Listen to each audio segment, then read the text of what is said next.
All right, welcome everybody, welcome all our Torah Anytime viewers, listeners, and subscribers. We are learning tonight, we're continuing on the topic of Mashiach. Tonight's the big one. This is the grand finale. This is Gog Umagog. This is what everybody is like waiting for and not waiting for at the same time. This is, scary yet anticipation in the same breath. So, there is a few introductions that I do have to give before we get on with it in order to understand how it will be presented and how we are to understand this. So, first of all, just from the get-go, I'm going to give you guys a bunch of sources if you want to do it. We're going to do one class on Gog and Magog. Well, literally, also last class was a little bit on Gog and Magog, but we're going to focus today really about the war. I am not going to cover all the sources that is written in the Tanakh, so I will let you guys know if you guys are interested and you want to read more about it. These are the sources that you can look in the Tanakh. So, first of all, it's Yechezkel, the chapters 38 and 39. Zechariah, chapters 12, 13 and 14, very heavily on the 14th chapter. Yirmiyah, Jeremiah, chapter 30th. Daniel, chapters 11 and 12. And Yoel, chapter 4. Those are the places that you could look and find more information in Tanakh on Gog and Magog. Now, there is, I guess, the most heavily sourced. You'll find a lot of stuff, and where most people quote from is either from Yechezkel, Ezekiel, or from Zechariah, and that's chapter 38 and 39 and 14, respectively. Okay, so now, the commentaries that I used that we're going to discuss tonight were mostly from the Radak and the Malbim. So we'll bring other sources, but we rely very heavily on those commentaries. Another part of the introduction is that we will be using some Hebrew. I know some people are allergic to Hebrew, and the second that we have some Hebrew, it's in Never Never Land. So bear with me. I'm trying not to use a lot, but for some purposes, we do need to read some Hebrew. So. And then also additionally, it's this is a very hot topic. People love Gog and Magog. People love it. There's an issue that I felt personally that there's some people have told me this, like they only come to certain classes, whether me, whether other people, only if it's an interesting topic. And I'm like, that's not this is not entertainment. You're coming to learn. You're not coming to be entertained. But I should be very clear. Like you should learn what you like. You should learn. You should go listen to speakers that you like, and you should go and learn topics that you like. But the idea is that you're only going to learn things that you think you're going to maybe this topic is a little piques your interest. That's you're looking for entertainment, and this is not entertainment. This is learning. So I hope at the same point in time you will enjoy it, and that is the Torah you do enjoy if you learn, and just the more that you delve into it, the more that you really love and enjoy it. But there's certain people that this they'll listen to, and that they won't listen to it. They'll just skip through the things. The idea is that it is learning Torah. And that is the focus and the goal. Okay, so another part of the introduction, we're still going on a few introductions. There is by the end of this class, you will probably gain some clarity on some things, and then be completely confused on other things. So I don't know if you're how much we'll see what you're going to gain, but it's going to be a lot of things that you'll be like, oh, okay, that's going to happen. A lot of things like, how is that going to happen? It doesn't make any sense. So you're going to have to bear with me till the end, and we'll try to explain it to the best of our abilities. Also, and finally, the question lies is why do we need to know all this information? The Tanakh, look how many sources I already started off with, gave us so many ideas and so many prophecies about the end of days. Now, why do we need to know about it? Let it just worry about it. When it happens, we'll take care of it then. Why does the Tanakh put so much emphasis on the Gog and Magog and the Mashiach and the end of days? And the answer is there's no comparison that if you're taking a test and you're ready for it versus you're taking the pop quiz that you're not ready for it. If you know what to expect, there's a better chance that you'll pass. If you don't know what to expect and it's just a surprise, it's a very fat chance that you'll be able to pass, you'll be able to survive. So the same idea is what we're dealing over here. And there's a story that I believe I once brought of somebody from the Israeli army once, very high government official in the Israeli army got kidnapped by the Arabs, and he was tortured for information. And he was tortured literally to the brink that he was about to give them the information because he just couldn't handle it anymore.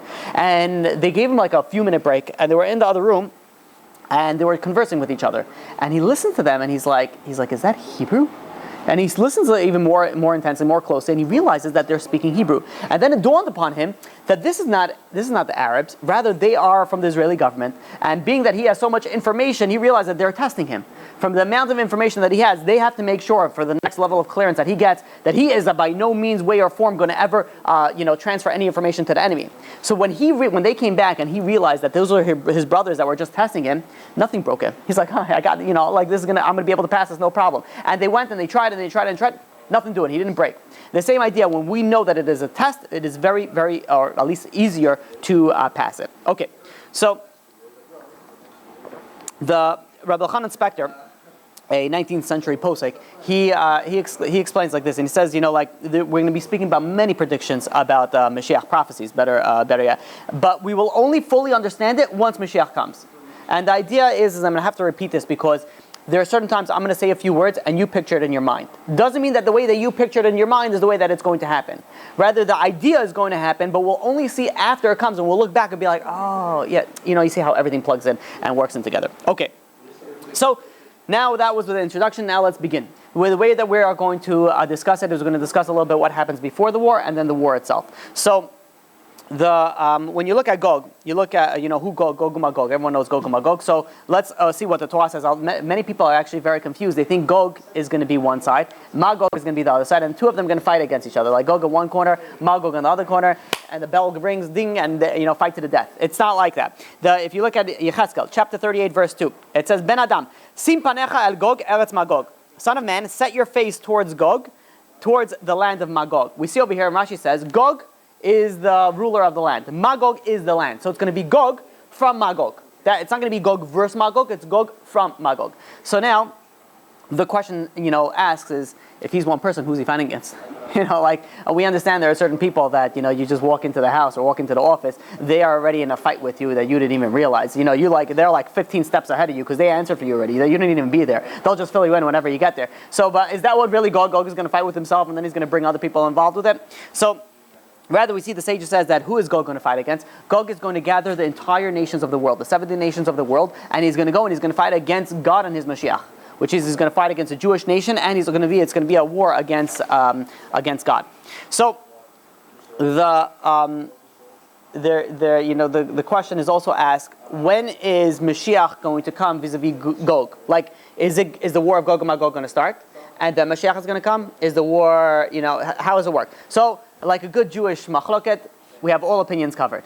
Some people say that it's going to be that first Mashiach is going to come and then the war of Gog and Magog. Some people say no, first Gog and Magog and then Mashiach. Some people say that no, Gog and Magog is going to start, Mashiach is going to come in the middle, and then Gog and Magog is going to end. So again, we'll see when it comes. There's also another character, part of the story that most people are not familiar with, and that is by someone by the name of Armilos.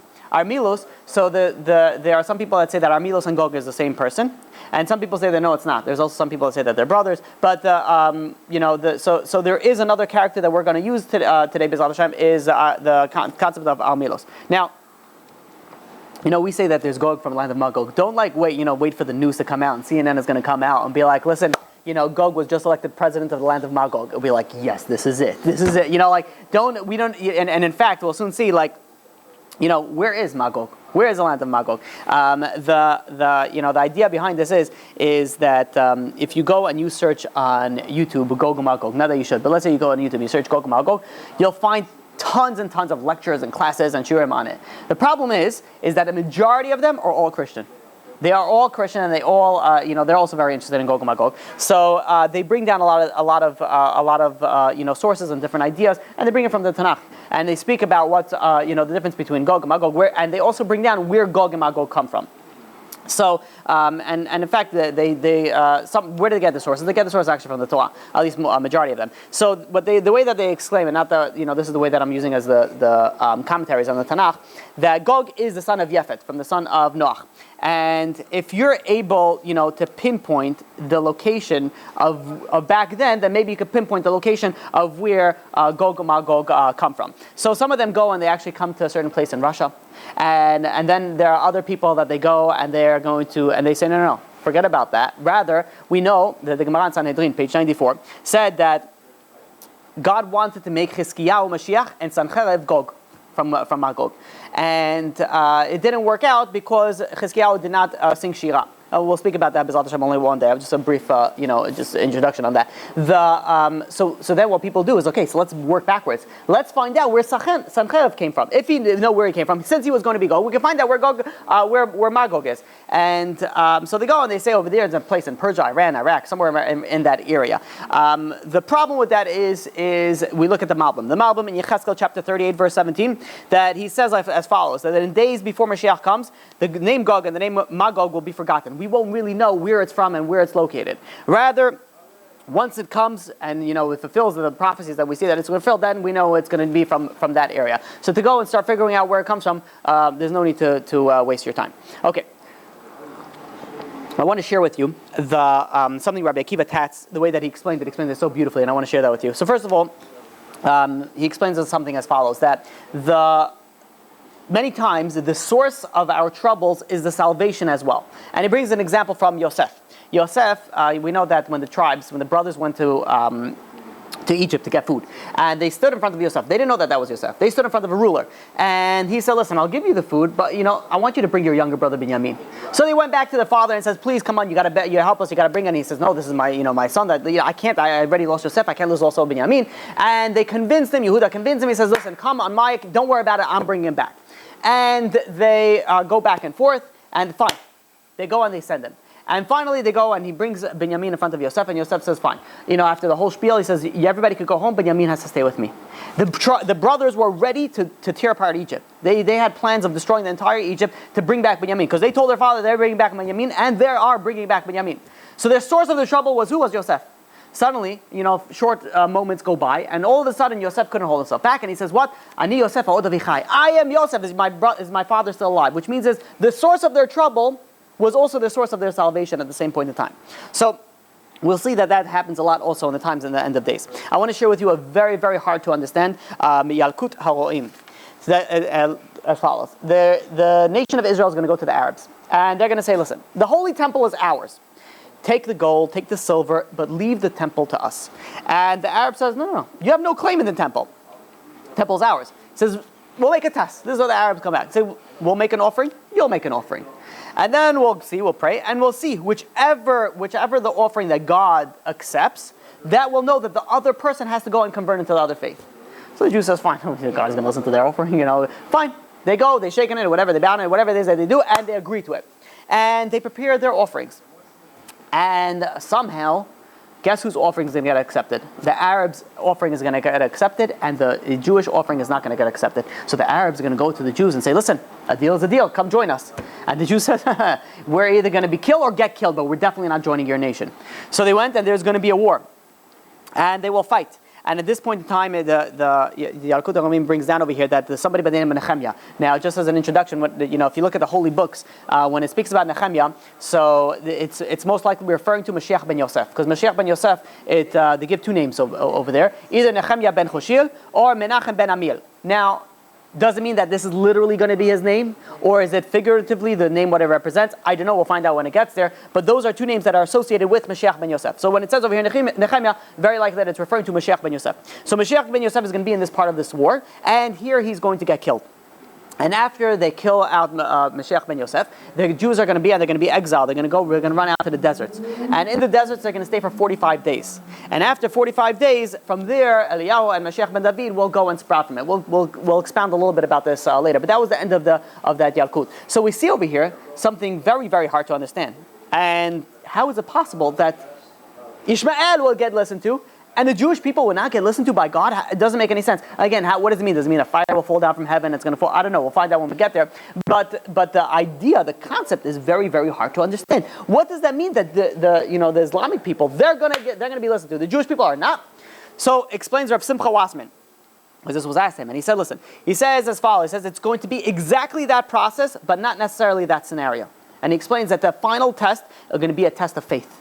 And then we're going to see that very, very strongly. And we spoke about it. And the final test is going to be a test of faith. And you're going to be tested to the brink, where you're not going to be sure. And the people that are going to be able to go and persevere and hold on, those are going to be people that make it until the end. So the idea behind this is it's going to be a test, and it's a very severe test of faith. When you see somebody else, goes and the opposite religion gets, that you've been preaching all these years, all of a sudden gets accepted, it makes you have a really big test in faith. Okay, so And again, so this is the idea that we'll only understand it once it happens, and then we'll be able to plug in everything after the fact. The Zohar says something like this. The Zohar says that the Chavlei Mashiach will divide into two separate periods. There's going to be a period of 70 years, like the 70 words in Tehillim chapter 20th, Ya'ancha Hashem b'yom tzara.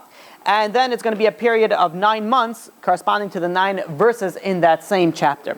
So, and the Zohar explains that as it goes on, it gets more and more difficult, sort of like a woman who's about to give birth. So the more closer that you get to labor, the more difficult it gets, and the more painful it gets for the woman. Sometimes for the husband also, so depending on the relationship. So, but at the end of these 90 days, the last 45 days, that's going to be the most severe. And that's what we're referring to over here, the last 45 days, the days in the desert. So, okay, now we're going to share with you a Midrash Talpiot.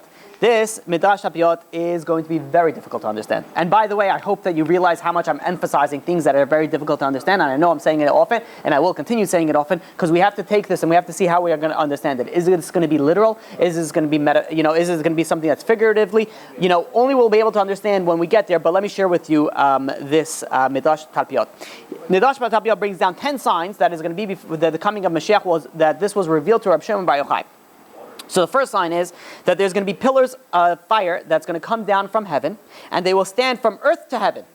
And it's very interesting because I saw this only recently, that there are videos circulating that they see lights in the sky, sometimes multiple suns, like they don't understand what's going on. Some of them say that it's the planet Nibiru. I don't buy into all the conspiracy theories. I don't know. I didn't do enough research to see if it exists, if it doesn't exist, if it's, whatever it is. But you still see these lights. You see these lights. Sometimes you see something very interesting. You see like a beam of like red light that's just like no one can understand and to explain what it is. So we see this, that it's already happening. You see some sort of lights that are happening, and we also spoke about noises, that you hear noises in the skies. That if you go search online, you could hear these people videotape where you see noises coming down. It sounds like shofar from the distance. So that's the first sign. The first sign was the lights, the fire. The second sign is there's going to be 3 men that go out. One of them will stand over the grave and awake the dead. The second man will light his eyes and skin, and the third man will heal the cripple with magic. And 80,000 people of the Jewish nation will wrongly follow these 3 people. When these 3 people are not from Bnei Israel, the ones that got mixed with the Bnei Israel. The third sign is that God will take out 3 rainbows, and they will stand in the heavens for 3 days and 3 nights. And they're going to be seen from one end of the world to the other end of the world. That is the third. The fourth sign, okay, now I need again. This is it going to happen literally? Is it going to happen figuratively? We only see. Chronological order, or I don't know. It doesn't say. This is something very interesting. All these 10 signs, I've usually the way that I prepare my shiurim. So first I go do all my research. I go learning all the sources. I look up all the books, and I look up all the sources that I can possibly find. And then I like to also, if possible, to also listen to see how other people present the topic. So other good speakers, other good people, the Talmidei Chachamim, how they present the same topic. Out of all the classes that I listened to, for some reason, these things were not really brought down. And first of all, why I do that? You have to, Ezra Chacham Halomed B'Kol Adam. Who is a wise man? Somebody who learns from everybody else. So you have to go and learn how everybody else is doing, and then you're able to learn a lot also, and you're able to gain a lot of knowledge. Just incidentally, this is something, there are people that, let's say they say, no, once you go to this rabbi's class, he's speaking about X and X topic. He's like, don't worry about it, I know about that. I know about this already. The second that you think you know about something, it just shows that you don't know about something. You don't know something. When you start realizing that you don't know about something, then you're probably starting to know about it. So many people, they don't, they think they know about everything. So this is something very interesting that I didn't find a lot of people speak about this. And if I could be honest, I don't think I found one person. I may, I've heard a lot of classes of this, so maybe it came, maybe different, generally when people speak about Mashiach, they speak about, Zechariah, Ezekiel, the prophecies which we'll also speak about. Sometimes the Zohar brings that from Shemot. But a lot of things that I've learned, I didn't bring it out. And it's possible because it's very difficult to understand. And that could be why they left it out. So I hope I'm doing the right thing by putting in there and sharing with you. But the idea is, and this is why I want you to get this very, very clear, that I don't know if it's going to be literally, figuratively, to understand it. We'll see when it happens. But I'm sharing with you the information. The fourth sign, that it's going to rain. It's going to rain from heaven for 3 days and 3 nights, but it's not going to be rain. It's going to be blood. And 80,000 men that went astray with those 3 false messengers, they will drink that blood, and they will water, and they will die. The fifth sign is that then God's going to send a dew from the heaven to the earth for 3 days and 3 nights, and this is going to heal all what the blood damage that the blood caused. The sixth sign is that the land, it will be dark, and it will be dark for the nations of the world and light for Am Yisrael, similar to what we have in Egypt. And the Zohar in Shemot says like this. He says that there's going to be darkness in the world for 15 days. 15 days, and it's going to continue, and unfortunately, many Jews will perish during that time. There also we see this in the verses, not only in the Zohar, not only in the Midrash. And you look in the verses straight out in Yoel, chapter 4, verse 15. It says the sun and the sun, moon, and stars will lose their light. And the Malbim explains on this, says the heavenly system will not function. And he explains also that the heavenly directives will be canceled and they will not act in their systematic way. So this will cause darkness and confusion to go upon the entire nations of the world. And also in Yoel, chapter 3, verse 4, it says the sun will turn into darkness and the moon will turn into blood. And the Ibn Ezra says on this, he says that literally the heavenly orbs of light will dim. They will actually dim.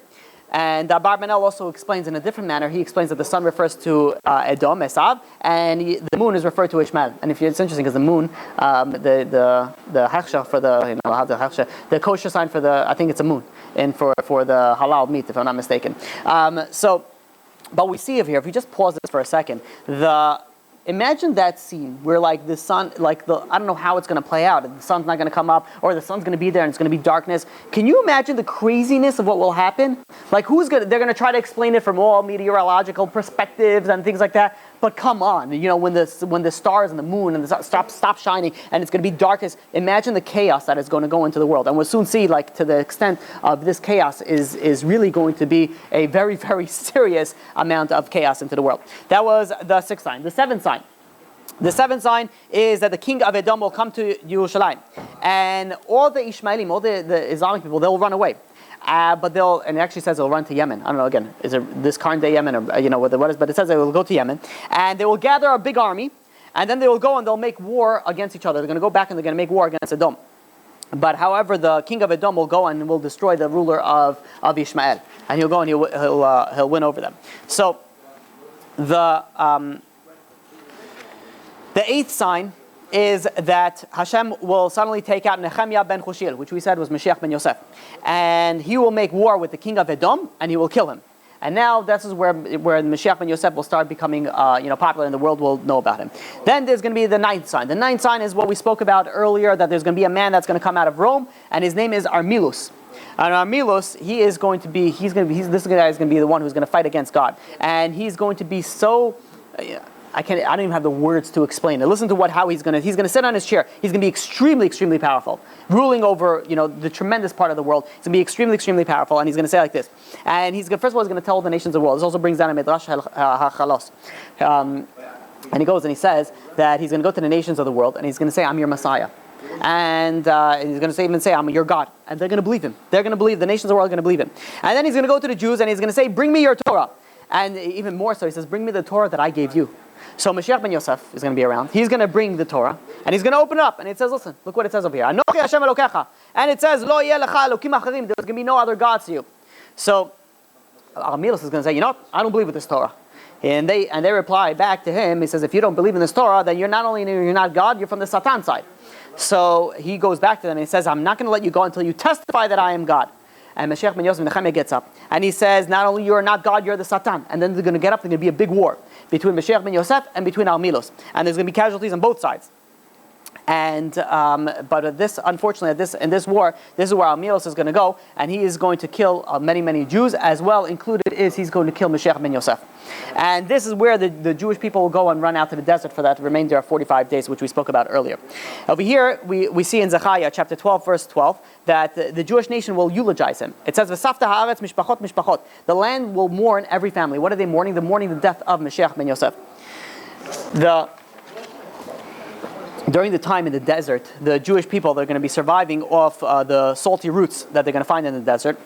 And over there, they're going to do a heavy repentance. And the righteous people, the salty roots, they're not only not going to do any damage to their stomachs, it's going to taste like man to them because they have nothing to repent for. They're righteous people, and it's going to be, they're just going to be a time where they're going to get stronger in their belief to God. So see, it's going to be a very, very difficult time.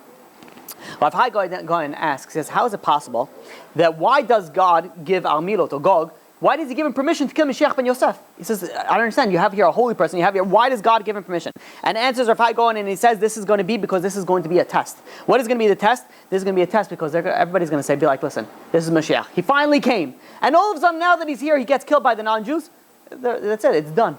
We're off. We're done with the whole Mashiach. It's obviously we know we made a mistake. It's going to be a very, very severe test of faith, similar to what we had a test of faith with the fake Mashiach, which B'ezras Hashem we'll speak about also. But we see this is a very serious test of faith that it's going to be. And the Rambam in Igeret Teman brings down also. He says that our exile, as it becomes longer and the troubles befall us, unfortunately, many people will leave the nation, the religion.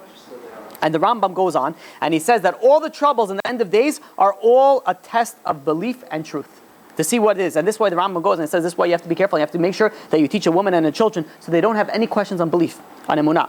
The Chafetz Chaim writes and says also further on this topic, he says, you shouldn't be surprised by the success that people have, the people that deny the Torah. People that they go against the Torah, you see they're successful. He says, no, this is also a test. There's a very, very serious test of faith in the end of days. Also, besides the fact that also they're getting the reward in this world. The Yechezkel in chapter 38, verse 23 says that just like in the days of Egypt, the people did not believe in God, and God performed tremendous miracles, and all of a sudden they believed in God. So too in the end of the days, the unfortunate people are not going to believe in God. They're going to fight against God, and then God's going to be miracles upon miracles and plagues upon plagues. And just like they believed in the time of Egypt, so too they'll believe in the time of Gog Umagog in the time of Mashiach. The 10th sign is that God will take Mashiach ben David out, and this is where this is going to come out from the desert over there, and the Jewish people, this is where they're going to lay, and they're finally going to, scream their repentance by it, and God's going to answer back by Yom Hashem Salachti Kedvacha. You're forgiven, and this is where the final era, the final, I guess, the beginning of the end actually starts. And at this point in time, there's going to be a very, very large shofar blast. And where is the shofar going to be taken from? It's going to be the right horn of Yitzchak's sacrifice, which was in place of him when he was supposed to be sacrificed. And this is going to be a tremendous noise that's going to be heard around the world, and this is going to cause the nations of the world to fear, to actually get scared from, like, where is this coming from? What is this noise? So, this, when Almilos hears, now Almilos is still alive, by the way. Almilos, now he hears that Mashiach ben David is coming up. So what he's going to do, he's going to gather, this is where he gathered the 70 nations of the world. And as we see in Tehillim, chapter 2, verse 2, Yisatzvu Malchei Haaretz, the kings of the earth stand up and they gather in council together. They're going to go and they're going to fight against God and against Mashiach, this time Mashiach ben David. However, over here, as we see in Isaiah, chapter 11, verse 4, Uvuruach Sfatav Yamit Rasha. He's going to kill Almilot. And how he's going to kill him? By the breath of his lips. Somehow he's going to kill him just by that. And so we see over here, if we could just summary it up, at first, Almilos is going to go up to Yerushalayim, and he's going to kill Mashiach ben Yosef. And afterwards, Mashiach ben David is going to come, and he's going to kill Almilot with the speech of his mouth. Okay, so that was to the beginning. Now I want to speak a little bit about the actual war of Gog and Magog. So, we know that this is going to be a 3-part war. And Rav Elchanan Wasserman brings it down in the name of the Chafetz Chaim. He says that this 3-part war, 2 parts already passed. We have, the first part was World War I. This is what the name of the Chafetz Chaim. The second part was World War II. And the third part is going to be World War III. And he even went, he says the Chafetz Chaim passed away. He passed away right after I think it was World War I. Either right before or right after. So he says, and it was right after. He says that, and he said there's going to be about 25 years to 30 years after World War I. There's going to be another war. That's going to be World War II. And he says that war is going to be child play. It's going to be like games to what was done in World War I. And then in a short while after that, there's going to be a World War III, and that is also going to make World War II look like child play. So we can see what we have to look forward to. And furthermore, he said also that by the Third World War, by the Gog and Magog, the entire nation of the world, the entire world is going to be affected by it. Now, World War II was only separate, different parts of it. But over here, the entire world is going to be affected by it. So, we have a tradition from the Vilna Gaon. So this is going to be the war. The war is going to be involved with the whole war. How long is it going to last?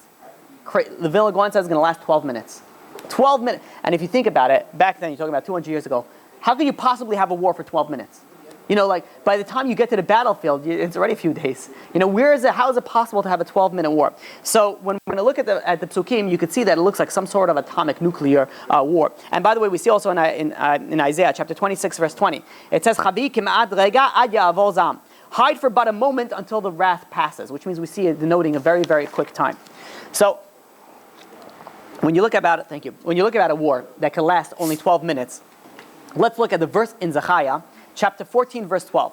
And it says like this. It says that his flesh is going to rot while he still stands on his feet. Thank you.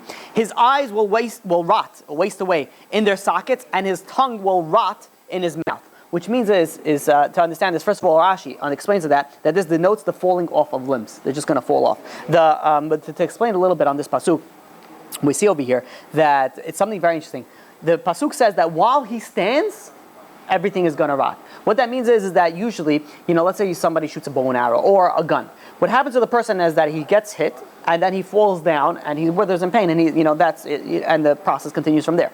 In both instances, but if you look at it something like an atomic or nuclear or something of that nature, the pasuk says that the guy, unfortunately the victim, is not even going to have time to fall down. That the limbs are going to start falling off while he still stands. The eyes are going to melt.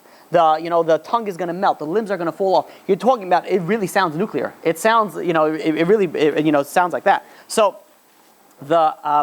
and if you go even further, first of all, this is also going to affect the animals as well, obviously. But the Zechariah chapter 14, verse 13 there's going to be so much craziness that one friend is going to stick out another friend to help the other one, but he's going to stick out his hand. But from the craziness, the other one's going to think that he's going against him. So he's going to go and he's going to start fighting against him, and he's going to kill his friend who wanted to go and help him. And furthermore, that's what the Mitzvah that David explains. Furthermore, what they'll do is that they see the hand, so they'll try to grab the hand. But what happens is when they grab the hand's just going to fall out of the socket. It's just going to pop off, and they're just going to be literally holding the hand. We can see that the craziness that's going to entail in these things. And we see in Yechezkel, chapter 38, verse 21. It says, Chelev ish ba'achiv tiyeh. Every man's sword will be against his brother. There's going to be so much craziness that no one's going to know which side is fighting for what, and they're going to be destroying amongst themselves.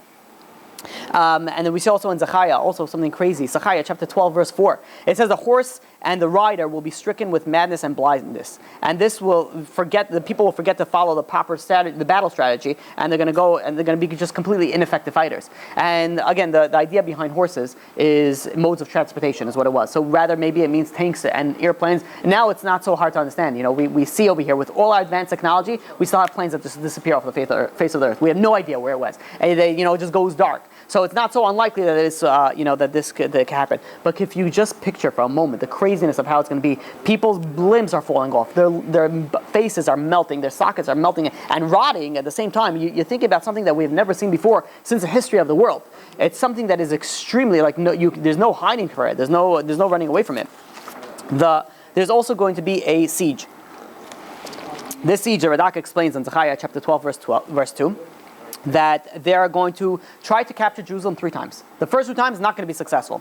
The third time they will be successful, and it says as Gog is going to go up to Yerushalayim to try to capture it, he will gather up the Jewish youths also to help him in the siege around Yerushalayim. And once he captures it, the Radak explains that half the inhabitants of the city will be expelled. And they will go into tent camps. They'll have to run. And the other half the ones that are not exiled, they're going to be remaining in their places. And this is all the way that it's all going to fall down. It's going to be very, very similar to the same way that it happened in Egypt. In the Medrash Tanchuma in Parashat Bo says also that just like the plagues came in Egypt, there's going to be plagues, the same similar ideas of plagues also that fall on Edom. Just like there was blood, there's going to be blood over here also. Just like there was frogs with loud noises, there's going to be noises also. Just like there was hail, and we're going to soon see how many things. It's going to all replay itself. When we speak about noise, it says in Isaiah chapter 66, verse 6, it says, "V'kol sha'on me'il." There's going to be a sound that's stirring from the city. And soon we're going to see where these sounds are actually going to be in reference to. There's also going to be hail. If you look at Yechezkel chapter 38, verse 22, which brings down, it says, "I will judge him with pestilence, and with blood. Rain bringing floods and great hailstones, fire and brimstone I will rain upon them." The Marik explains, this is exactly like he did in Egypt. The hailstones, by the way, the hail. If you remember from when we spoke about in the class on the Exodus of Yetziat Mitzrayim, it was miraculous. You're talking about ice and fire inside, and it literally had like GPS navigation, and it went just like it hit target on the dot. And when they hit the target, it exploded into flames. It literally sounds like bombs nowadays. That's how it sounds like. So it's going to be very similar to that. And it's going to be the same hail, because what happened was the Medrash Tanchuma and Vayera explains. It says that Moshe, when he prayed that the hail should stop, Paro ran to him and says, "Please stop all this nonsense. You got every time he says you could go out. So he says, please pray that it stops." So Moshe prayed that it should stop. The problem is the hail already left the heavens to come down to the world. But he prayed that it should stop, so they can't go back. They can't go there. So they sort of remain stationary in the heavens. Again, where is it? How come we can... I'm not answering that. I'm just presenting the information. But it says that it came down. This hail already fell before, between this time. It fell in the time of Yehoshua. And it's also going to fall, the remainder of it is going to fall at the time of Gog. So the same hail, literally the same hail from Yetziat Mitzrayim is going to fall also in the time of Gog Umagog. So Yechezkel also goes on in chapter 39, verse 17, that due to the large number of slain, there's going to be so many dead people all over the place that the fowl and the beast of the field will consume the flesh and drink their blood. They're going to start eating the corpses. It brings down. This means that even based off the Yechezkel chapter 39, verse 4, even a fowl that don't usually eat meat, there's going to be so much abundance of all this stuff over here that they're going to go and they're going to start eating the flesh over here. So what's going to happen? How many people are going to be able to survive? Zechariah, chapter 13, verse 8. It says a third of the world is going to be destroyed. A third of the world is going to be injured, and a third of the world is going to be spared. And the Malbim explains on this pasuk in Zechariah that who is going to be the ones that remain? Only the ones who truly believe in the true belief. Not people that believe in everything else. And by the way, when you truly believe about something, that means that actions speak louder than words. It's depending on what you do. When you do it, that shows that you believe it. So you show that you believe it by keeping Shabbat. You show that you believe by listening to God, listening to the Torah. The Radak goes on and explains also that after the defeat of Gog and his armies, only the non-Jews who return to God with all their hearts and acknowledge Him as the King of the world, they are the only ones who are going to remain. This is on the Radak and Zechariah, chapter 14, verse 16. So we see over here that the criteria for surviving the end of days is not building a bunker.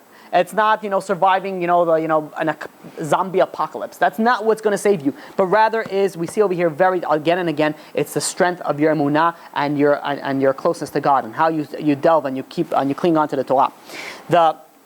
Zechariah also says that he's going to bring a third into fire, and this is also very interesting because this is going to be a test of for the converts. It's going to be a test for the converts to see. They're going to be so tested with the faith. They're going to be like, okay, now this is really going to test them, make it or break it. Are they going to go screaming back to their old gods and be like, listen, there's something going on over here that's wrong over here, and they're wrong. So here, basically shows them the true colors. Or they're going to keep on. They're going to stick strong. And this is where the Gemara in Avodah Zarah brings down in Avodah Zarah 3b, says something very, very interesting and what's going to happen. He says that, in the future, which is referring to the time Mashiach comes, the non-Jews, the Nachrim, they're going to go and they're going to convert. The question is asked in Gemara, but we don't allow conversions at the end of the days. So we know that during the time of David and Shlomo and Mashiach, there's no conversion. Obviously, when you see everything is going the right way and you see there's no test anymore, you're obviously going to want to convert. The conversion, the store is closed for conversion. So, what does the Torah mean? What is the Chazal saying that they're going to convert in the future? So the Gemara answers, it says, no. The non-Jews are going to convert themselves. They're going to convert themselves. They're going to get tefillin. They're going to put on their heads and their arms. They're going to put on tzitzit. They're going to put mezuzot. And they're going to convert themselves. And by the way, incidentally, this is something, I see nowadays. I have people ask me many times from far outs in the world. You're talking about far places in Africa, far places in, the parts that, I didn't even know that anybody knows about Judaism, let alone Jews exist over there. And they say, Rabbi, can you please send me some tefillin? And I'm like, I know this guy is from very far off. I'm like, why do you need tefillin? So he says, I need to put on tefillin. I'm like, I have to again assume, non-Jews, you don't put on tefillin. So he's like, no, I'm Jewish. And I'm like, you're Jewish? I'm like, who converted you? So he's like, no, I came from Messianic Judaism. I hear the story again and again, and I found the real truth of the Torah, so now I'm Jewish. And they think, unfortunately, or sometimes it's really unfortunate, because sometimes these people actually get people, they do fake conversions. People come over there, they see, and they do some fake conversion. Yeah, some guy from my community, he was a pastor for Messianic Judaism, he decided to convert to Judaism, and he converted all of us. Who gave him the authority? It's hilarious. I'm like, what do you mean you converted? You think anybody could just go and sprinkle some water on you and you converted? It doesn't work that way over here. So I explained to them, I'm like, first of all, you should know that you're not a Jew. And you have to actually, if you do want to become a Jew, you have to go through a legit conversion. And, don't be fooled by it. But, still, be a righteous Noahide. But we see over here, even nowadays, there are non-Jews that they convert convert themselves, and they think that themselves as full-fledged Jews, and they call themselves Jews, but they're not. So we see that it's already happening nowadays. But anyways, going back to the Gemara, so Gog and Magog are going to become, and these converts are going to see these armies of Gog and Magog and come significant amount of armies. So they're going to be like, very nervous. They'll be like, hey guys, what you doing? So Gog and Magog is going to, Gog from Magog is going to reply back and says, we're coming to fight, God and His Mashiach. And they say, they see some kippah over there, some tzitzit, some tefillin. He says, you guys are Jewish. And they're quickly going to throw everything up, be like, no, what are you talking about, Judy? No, we're not Jews. So over here, they're going to cast off all their mitzvahs and they're going to leave. And this is going to show them also for true colors for what they are. So the pasuk in Zechariah chapter 14 verse 2 also speaks about it, how terrible it's going to be that the city of Jerusalem is going to be captured and the houses are going to be plundered and the women are going to be taken. And unfortunately, then there's going to be tremendous suffering going to be for the people of there. And Zechariah in chapter 14 verse 3 says, "V'yatza Hashem v'nilcham b'goyim ahem," and God is going to go out and He's going to fight against the nations of the world. He's going to fight against the nations of the world. Which, by the way, I know some people, like they told me this before, be like, when Mashiach comes, he says, I'm taking a bat, I'm going to walk through town, and I'm just going to go, I'm like, listen, I'm very happy, it says in the Psukim, God is going to fight that war, I'm very good with that, God can fight the war a lot better than I can, and I'm going to give, all that for it to be just the way the Psukim said it. But some people, they got the thirst for revenge in their blood. This is something very interesting. Listen to this. The pasuk in Zechariah, chapter 14, verse 4.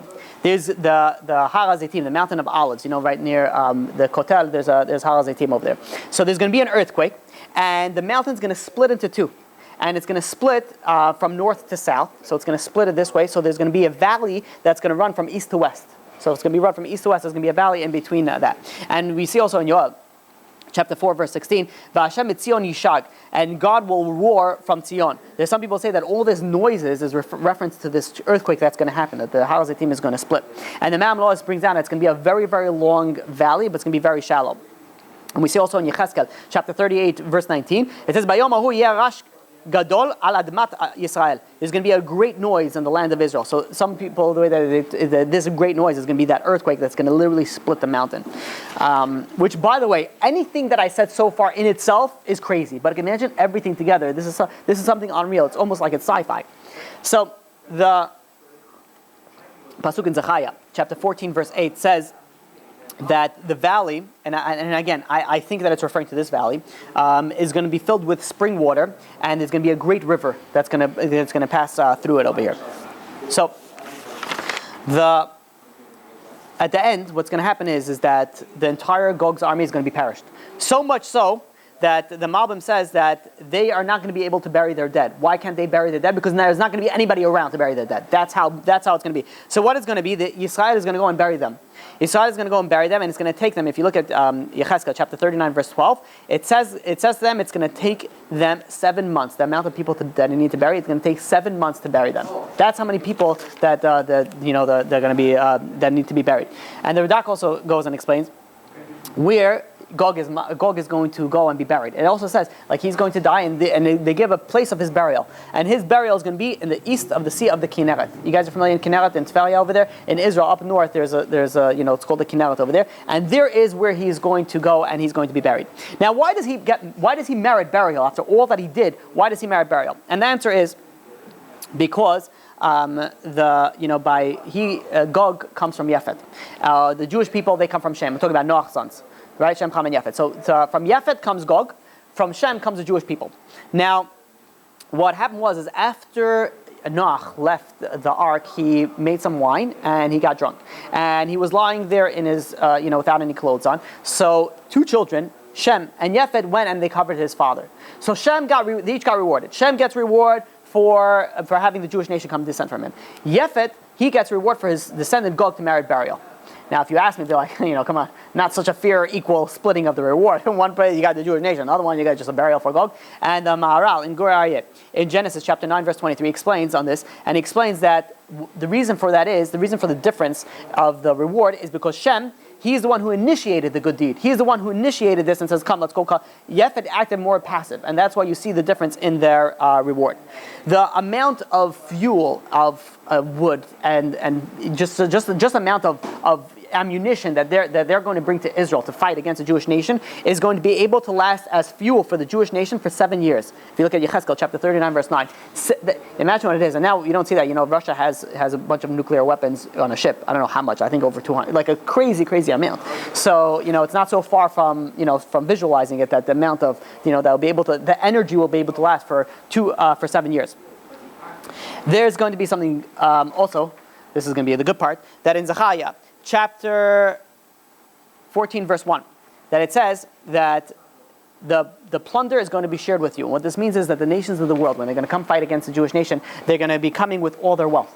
And after they get destroyed, so they're going to have all this wealth. So what are we going to do with it? So it's going to be divided up amongst Israel.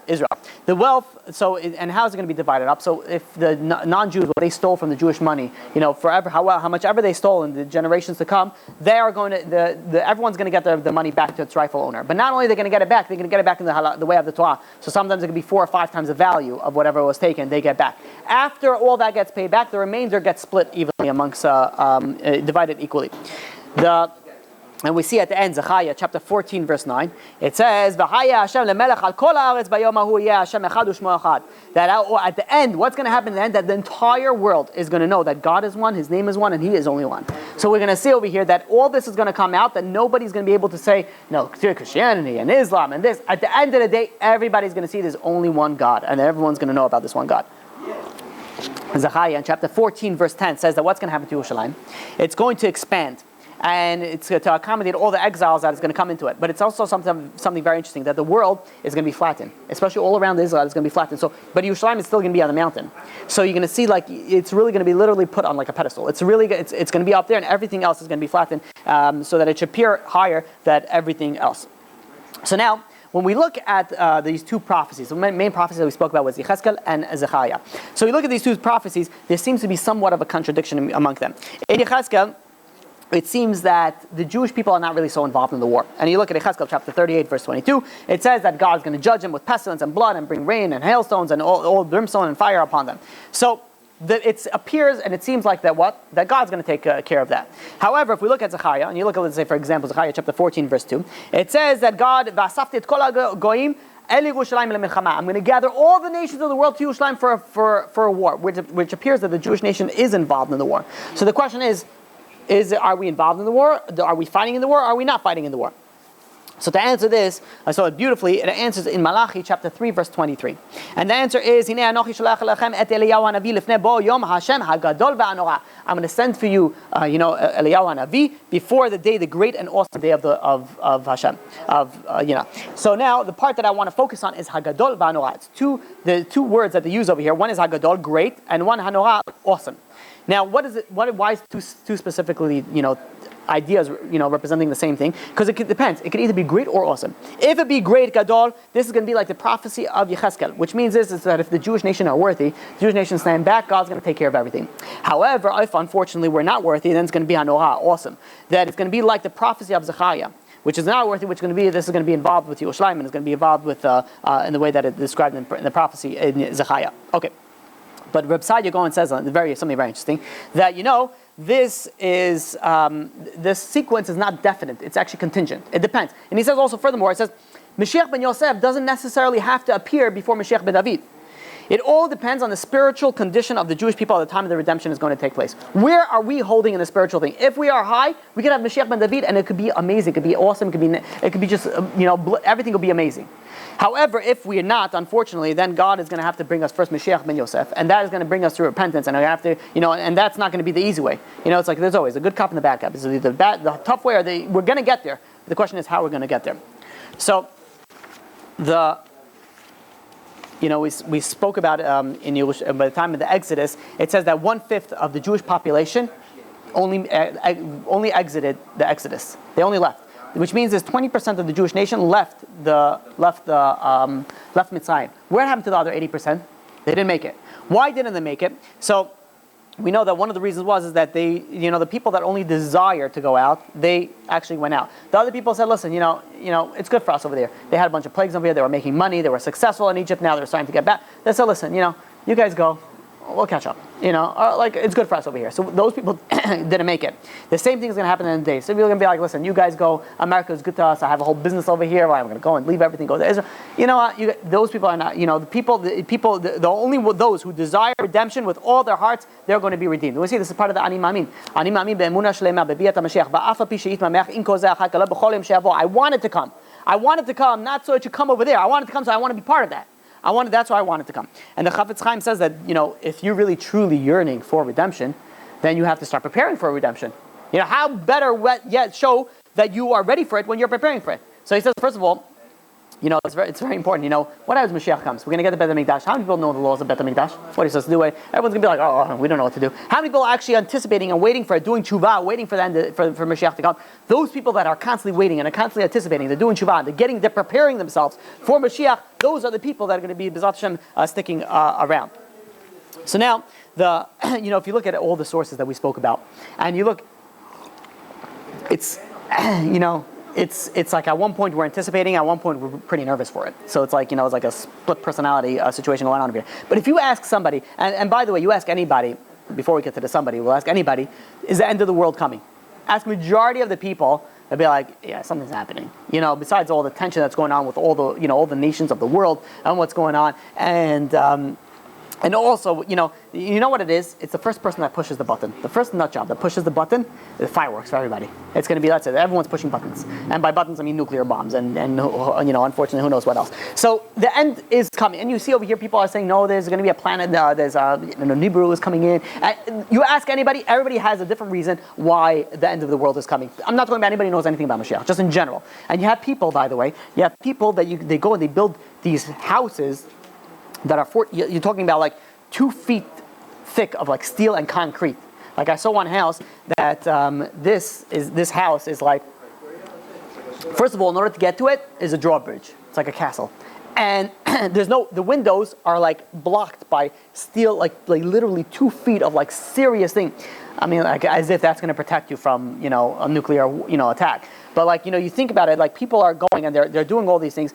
Are they crazy? Are they, they're being precautious they have the money, they have the ability to do it, so they do it. There are many people that have been actually building bunkers for all these. They're unfortunate people are built also for a zombie apocalypse, things, which is funny because I once mentioned this and they said, well, listen, Tchiyat HaMetim, resurrection of the dead, I'm like, yeah, but that's real people coming, not like dead people going to eat, but like again, okay, so people go and they run with their their scientific, fiction, the science fiction, ideology, and they go wing with it, whatever makes them happy. But you think that's going to help you? You think a steel concrete thing is going to help you from the times of Mashiach?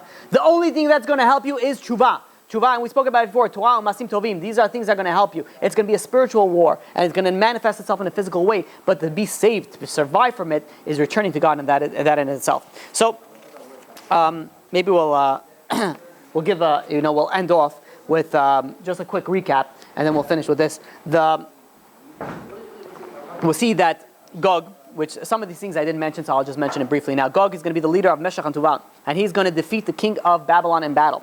And Gog will take all his treasures. And what happens is also in the future, the kingdom of Persia will fall into the hands of Rome. And after the victory over Persia, Gog and his army is going to go into the land of Israel. Then Gog is going to act towards the Jews with a sense of power and rule, and he's going to declare that all the Jews should be expelled from the land, and he wanted to give the land to the non-Jews, the land of Israel. And then Gog is also part of the siege, and we said also the Jewish people are going to be taken to the siege, and Jerusalem is going to fall, unfortunately, to Gog, to Amilot, and half of its inhabitants are going to be expelled. And they're going to be, unfortunately, being housed in 10 camps in the desert. And the houses, by the way, of those that are getting expelled are going to be destroyed. And Hashem is going to be the one going to war against Gog and his army. And this battle is going to be the same model as the historical 10 plagues that we have in Egypt. And blood is going to be spilled. We said there's going to be so crazy. There's going to be one person fighting against each other. One brother fighting against the other brother. And Hashem is going to make this tremendous noise in the world. And the Har HaZeitim is going to split. And you know what's going to happen? We spoke about this in the last class, I believe it was, that the land, at the end of the day, is the land of Ishmael and Edom. These are going to land the desert. They're going to be nothing. They'll talk about investing in real estate, and those places not good. At the end of the day, it's not going to be worth anything. So there's going to be heavy hailstones, like the time of Exodus is going to fall down, and the birds and the animals are going to eat the corpses. There's going to be so much bodies over there, and there's going to be just utter destruction throughout the entire world. And who is going to survive? Only those that go back and return to HaKadosh Baruch Hu, return to the Torah. The main point of this shiur is to show the severity of it and to show that the only thing that's going to save us is tshuva.